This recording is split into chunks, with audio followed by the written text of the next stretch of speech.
Very glad, I am very thankful کہ ہمارے ساتھ ٹیلی فون لائن پر موجود ہیں نیڈس نو انٹروڈکشن. میں تو ذاتی طور پہ یہ بڑا مداح ہوں اور رمضان ٹرانسمیشن میں اور ویسے بھی ان سے بات ہوتی رہتی ہے، وقت ہم ان کا لیتے رہتے ہیں. جناب مولانا طارق جمیل صاحب ہمارے ساتھ ٹیلی فون لائن پر بھی موجود ہیں. طارق جمیل صاحب السلام علیکم. جی السلام ورحمۃ اللہ وبرکاتہ. مزاج بخیر ہیں مولانا صاحب؟ خیریت سے ہیں ہم؟ اللہ کا شکر. مولانا صاحب سب سے پہلے کہ میں ڈیٹیل میں جاؤں، پہلے تو یہ بتائیے گا، یہ وینا نے جو ایک بات کہی میں تو اس پہ بڑا حیران ہوا ہوں فرینکلی، حالانکہ پتہ نہیں اس میں حیران ہونے کی بات ہے لیکن میں بڑا حیران ہوا ہوں. وینا نے بتایا کہ آپ نے ان کو بیٹی کہہ کے مخاطب کیا اور انہوں نے بتایا کہ وہ شی واز ویری ایموشنل جب آپ نے ان کو بیٹی کہا، اور ابھی انہوں نے کہا کہ آپ نے ان کی زندگی بھی تبدیل کی ہے. وہ کیا تبدیلی ہے وہ تو میں ان سے پوچھوں گا، لیکن آپ یہ بتائیے، چونکہ میں نے تو کچھ لوگوں کو یہ بھی سنا کہ شاید جن کے مجھے کامنٹ سے لگا کہ شاید ان کو اس بات پہ حیرت نہیں بلکہ تھوڑا سا اعتراض ہے کہ کیوں آپ جو ہے وہ ایک ایسی شخصیت سے، ایک ایسی خاتون سے میرے شعبے سے وابستہ ہیں اور آپ نے ان کو بیٹی بھی کہا. آج یہ شو میں بات پتہ چل رہی ہے، تھوڑا سا بتائیے کہ یہ کیا ہوا، کیسے ہوا وینا سے آپ کی ملاقات ہوئی.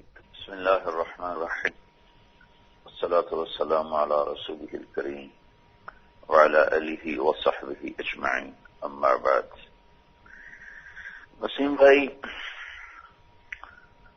دنیا میں شرک سب سے بڑا گناہ ہے اور شرک کرنے والے اللہ کو انتہائی ناپسند ہیں، اور اللہ نے اپنے محبوب ترین ہستیاں انبیاء کو ان کے پاس بھیجا کہ چل کے جاؤ.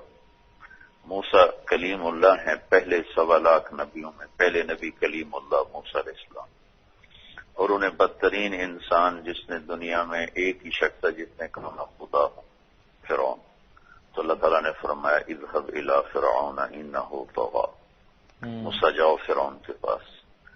اللہ کی سنت ہے کہ جو لوگ بھٹکے ہوئے ہوں ان کے پاس جایا جائے اور انہیں پیار دیا جائے. اور آپ حیران ہوں گے کہ اللہ تعالیٰ نے موسیٰ علیہ السلام سے فرمایا فَقُولَا لَهُ قَوْلًا لَيِّنًا لَعَلَّهُ يَتَذَكَّرُ أَوْ يَخْشَىٰ، کہ موسیٰ بات نرمی سے کرنا، سختی سے نہ کرنا، شاید وہ مان جائے اور وہ راہ راست پر آ جائے. اگر ہم لوگ ایک آدمی صحیح راستے پر ہے، دوسرا غلط راستے پر ہے، تو غلط راستے سے واپس لانے کے لیے کیا شکل ہے؟ ان کو برا بھلا کہنا یا ان کو قریب کرنے کے لیے ان سے ملنا، ان کو محبت دینا. تو نبیوں کی سیرت میں آپ نے ابو جہل کے دروازے پر اتنی دستک دی ہے جبکہ آپ کو پتہ بھی تھا کہ یہ اس امت کا فرعون ہے، پھر بھی آپ نے اس کا اتنے دروازے پر دستک دی ہے. تو یہ انبیاء کی سنت ہے. پھر آدمی جس سے سیکھتا ہے وہ بھی اس کی لائف میں بڑا اثر انداز ہوتا ہے. میرے استاد جن سے میں نے تفسیر پڑھی مولانا جمشید صاحب، میں نے رائمنڈ میں پڑھا، رائمنڈ مرکز میں سارا. ان کے سامنے کسی نے آ کے تذکرہ کیا کہ جی آج کل پاکستان کے سٹیج پر بہت فحاشی ہو رہی ہے اور لڑکیاں بالکل عوریاں ہو جاتی ہیں اور بہت زیادہ وہ بد اخلاقی ہو رہی ہے. تو مولانا ہمارے استاد صاحب نے بڑی حسرت سے فرمایا بھائی وہ بھی ہماری بھی بیٹیاں ہیں، تو کوئی ان کو سمجھانے والا ہو تو سمجھ جائیں گے. تو اس تناظر میں پھر شاہ اسماعیل شہید رحمت اللہ علیہ کا اگر آپ کے پاس وقت ہو تو میں مختصر سا واقعہ سنا دوں. سنائیے. ہاں، شاہ اسماعیل شہید رحمت اللہ علیہ بہت مشہور ہستی ہیں جنہوں نے سید احمد شہید کے ساتھ مل کر جہاد کیا اور اب بھی ان کی قبر بالاکوٹ میں گواہ ہے.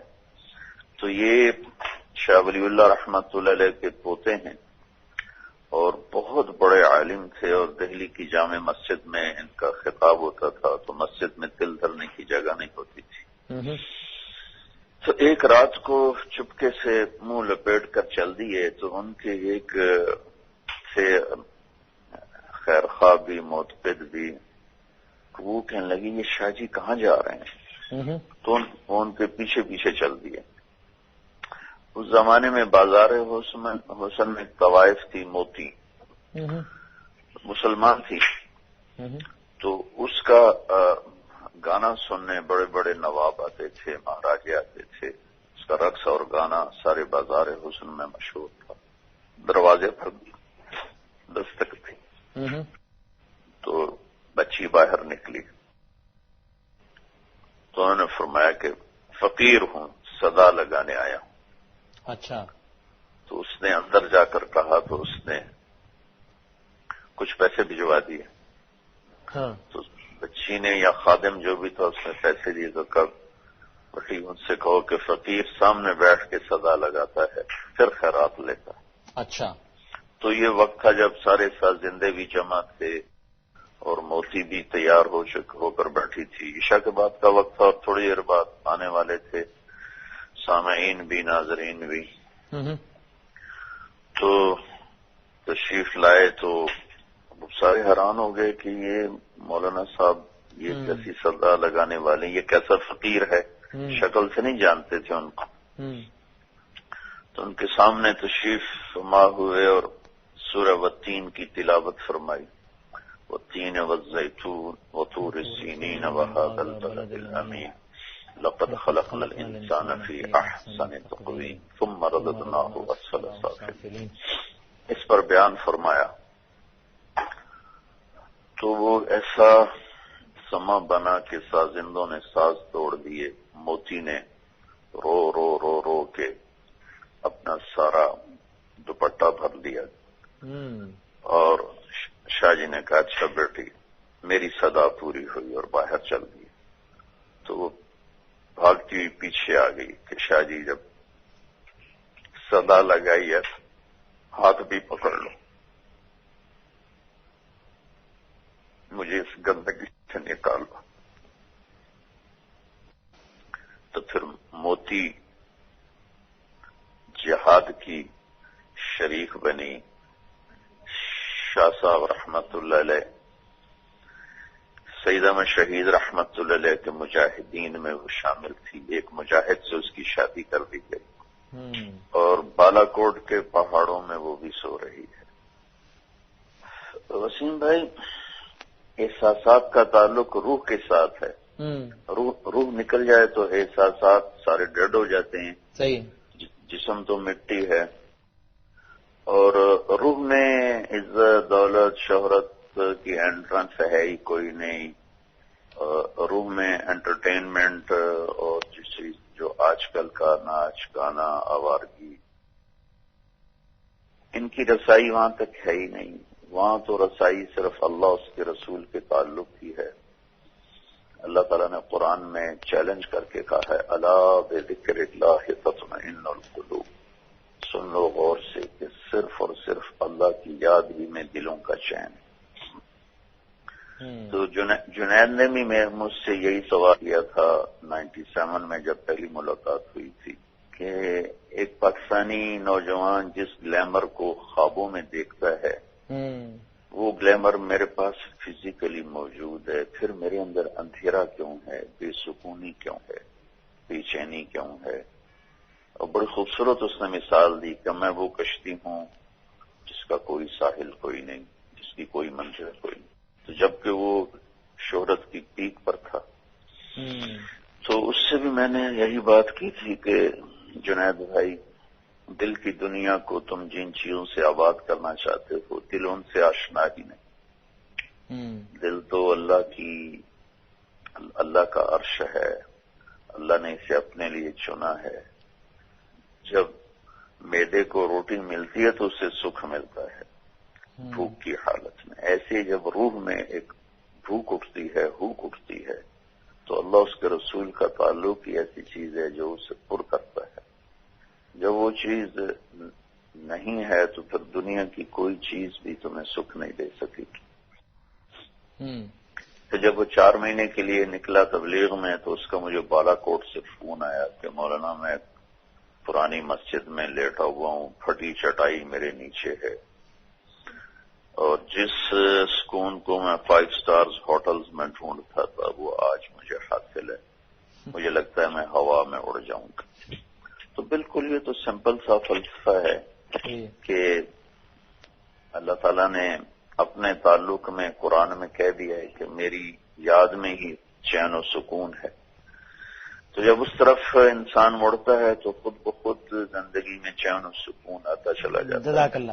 مولانا صاحب آخر میں اگر آپ کچھ بھی اپنی یہ آپ کو روحانی بات کہا بار بار وینا ملک نے, اور اس وقت لاکھوں کروڑوں لوگ ٹیلی ویژن اسکرین کے ذریعے دیکھ بھی رہے ہیں. انہوں نے وینا کی ساری باتیں بھی سنی. آخر میں اگر آپ ان سے کچھ کہنا چاہیں بس پھر ہم آپ سے اجازت لیں گے. آپ نے بڑا وقت دیا, میں شکر گزار ہوں. آخر میں آپ کچھ کہنا چاہیں؟ میں صرف یہ کہتا ہوں کہ اللہ تعالیٰ نے گناہ سے نفرت کا حکم دیا ہے, گناہ گار سے نہیں. واہ واہ. جرم سے نفرت ہے, مجرم سے نہیں. وہ تو ہمارا بھائی ہے, ہماری بہن ہے, ہماری بیٹی ہے. وہ غفلت میں ہے تو اگر ہم اس کی ذات سے نفرت کریں گے تو شاید یہ چیز اللہ کو ناپسند ہو. تو ہم نے تبلیغ میں یہی سیکھا, اپنے استادوں سے بھی یہی سیکھا کہ گناہ سے نفرت کرو, گناہ گار سے نہیں. تو چونکہ وہ تو مسلم حقیر تو کافر کو سمجھنا بھی مناسب نہیں کہ کافر کو بھی حقیر نہ سمجھو کہ پتہ نہیں کب اللہ اسے ایمان کی دولت دے دے اور کب میرا ایمان اللہ تعالیٰ سلب کر لے. تو بے نیاز ہے. تو حقارت تو کسی کی بھی دل میں نہیں ہونی چاہیے بطور انسان. اور گناہگار مسلمان سے نفرت کا تو کوئی جواز نہیں. اس کے گناہ سے ضرور نفرت ہے, اس کے جرم سے ضرور نفرت ہے. تو جب ہم ان کو عزت دیں گے تو وہ خود بخود ہی قریب ہوتے چلے جائیں گے. جیسے ابھی ابینا بتا رہی تھی کہ میں نے اسے کچھ بھی نہیں کہا, بلکہ میں اب آپ کو اپنے دل کی بات آ رہا ہوں کہ کوئی بھی ایسا مجھے جب کسی کے بارے میں بری خبریں باتیں ملتی ہیں تو میں دعا کرتا ہوں کہ یا اللہ اس کو روشنی نصیب فرما.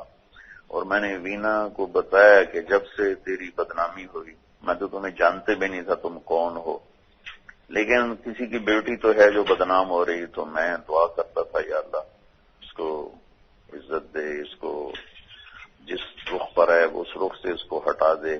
واہ, جزاک اللہ, جزاک اللہ. بہت نوازش طارق جمیل صاحب, بہت بہت شکریہ.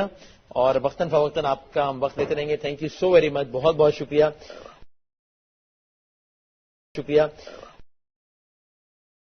شکریہ.